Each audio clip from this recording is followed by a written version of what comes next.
सोमवती अमावस्या व्रत कथा। एक गरीब ब्राह्मण परिवार था। उस परिवार में पति पत्नी एवं उसकी एक पुत्री भी थी। वह कन्या सुंदर, संस्कारवान एवं गुणवान थी, परंतु गरीब होने के कारण उसका विवाह नहीं हो पा रहा था। एक दिन उस ब्राह्मण के घर एक साधु महाराज पधारे। साधु उस कन्या की सेवा भाव से अत्यधिक प्रसन्न हुए।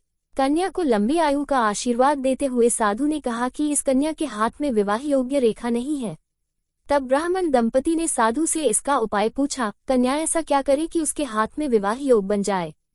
साधु महाराज ने कुछ देर विचार करने के पश्चात अपनी अंतर्दृष्टि में ध्यान करके बताया कि कुछ ही दूरी पर एक गांव में सोना नाम की एक धोबिन महिला अपने बेटे और बहू के साथ रहती है, जो बहुत ही आचार विचार एवं संस्कार संपन्न तथा पतिपरायण है। यदि यह सुकन्या उस धोबिन की सेवा करे और वह महिला इसकी शादी में अपने मान का सिंदूर लगा दे तथा उसके बाद इस कन्या का विवाह हो जाए तो इस कन्या का वैधव्य योग मिट सकता है। साधु ने यह भी बताया कि वह महिला कहीं बाहर आती जाती नहीं है। ये बात सुनकर ब्राह्मणी ने अपनी बेटी से धोबिन की सेवा करने का प्रस्ताव रखा। अगले दिन से ही कन्या प्रातःकाल ही उठकर सोना धोबिन के घर जाकर साफ सफाई एवं अन्य सारे कार्य करके अपने घर वापस आने लगी। एक दिन सोना धोबिन अपनी बहू से पूछती है कि तुम तो सुबह ही उठकर सारे काम कर लेती हो और पता भी नहीं चलता। बहू ने कहा, माँ जी, मैंने तो सोचा कि आप ही सुबह उठकर सारे काम खुद ही खत्म कर लेती हैं। मैं तो देर से उठती हूँ। ये सब जानकार दोनों सास बहू घर की निगरानी करने लगी कि कौन है जो सुबह ही घर का सारा काम करके चला जाता है।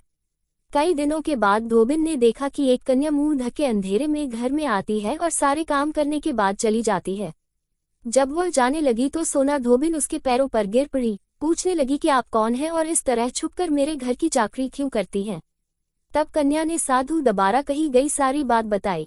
सोना धोबिन पतिपरायण थी, अतः उसमें तेज था।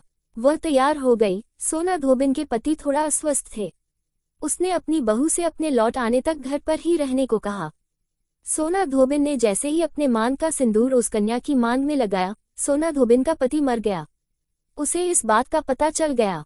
वह घर से निराजल ही चली थी, ये सोचकर कि रास्ते में कहीं पीपल का पेड़ मिलेगा तो उसे भावरी देकर और उसकी परिक्रमा करके ही जल ग्रहण करेगी। उस दिन सोमवती अमावस्या थी। ब्राह्मण के घर मिले पुए पकवान की जगह उसने ईंट के टुकड़ों से 108 बार भावरी देकर 108 बार पीपल के पेड़ की परिक्रमा की और उसके बाद जल ग्रहण किया। ऐसा करते ही उसके पति के मृत शरीर में वापस जान आ गई।